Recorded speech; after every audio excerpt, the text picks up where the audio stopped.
next up is Lyle Schmidt, and Lyle is going to speak with us about some of the experiences he's been able to kind of work through here in Lincoln.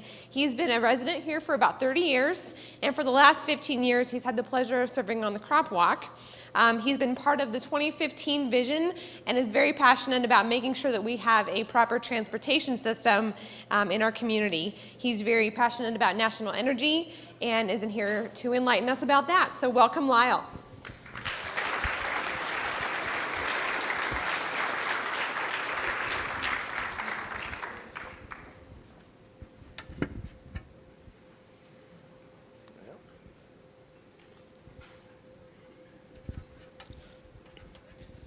Okay.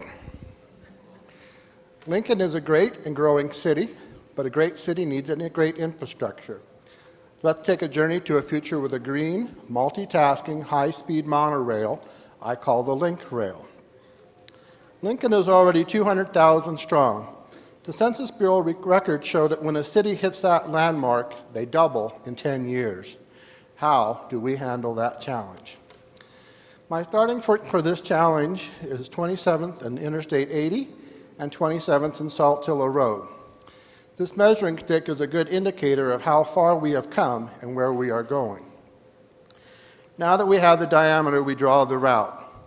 The circle is where I propose to put the LincRail. Such a location will meet many of our current needs as well as laying the foundation for the future. I counted 48 major bus routes radiating from the downtown hub. Using that number, I envisioned a LincRail stop between every 2 bus routes. This gives us 24 stops. My slide is a rough representation of this. I'm aware that due to landscape and landship ownership, this will have to move around. Here is the current bus routes in Lincoln. As you can see, some might already extend beyond my route. I have no objection to making the route larger, yet I strongly caution against making it smaller. Good enough rarely provides for the future. This slide puts it all into perspective. It has the current bus routes and the LincRail. New bus routes could start at LincRail stops. Some have already argued to me that I'm merely recreating the wheel. Rather, I submit hub, spoke, and rim. I'm not recreating the wheel, I'm finishing it. When utility companies string new trunk lines, they include bundles of fiber optic cables. All of the towers in the LincRail would be designed to receive and transmit wireless signals. They also would be connected by fiber optic cables.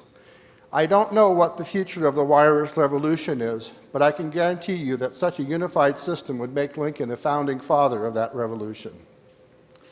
Another frontier that would be incorporated would be an array of photovoltaic cells and wind generators. I have recently seen some designs that would work well with the LincRail. I'll say more about this later. For now, think about the fact that our nation imports $700 billion of fossil fuels from nations that really don't like us. Like a subway, there would be 2 inbound and an outbound track, or in this case, a clockwise and a counterclockwise. For the present time, Lincoln's needs would be met with what I call a PTC, personal transport car. A 6 to 9 passenger PTC on each track at each station. A group enters, types in their destination, makes payment, and the PTC goes directly to where they're headed. According to the latest census information, Lancaster County added 31,000 new people last year, and we saw crumbling roads and dangerous potholes. Many cities place parking garages at the outskirts near their main mass transit systems. I think Lincoln would benefit tremendously from this urban planning. Using 27th Interstate 80 as Station 1, we would set the stage for future development. The population chart shows the growth of several neighboring cities. Boy, the slides are way ahead of me, aren't they? We go through a lot of these towns, Lincoln, Nebraska. I want to get clear up to the end of this because I know I'm running out of time and they're ready to pull me off the stage. This is my vision. I see they're already ready to pull me off the stage. I have 2 more very important points to make. Former Senator Bob Kerrey once sent an open letter to the Washington Post. In this letter, he made it very plain that a nation that did not have control of its energy needs would never have sustainable economic growth or development. Sound like the current situation in our nation, our state, and yes, our city. The other point involves the Department of Energy study that was released about the same time.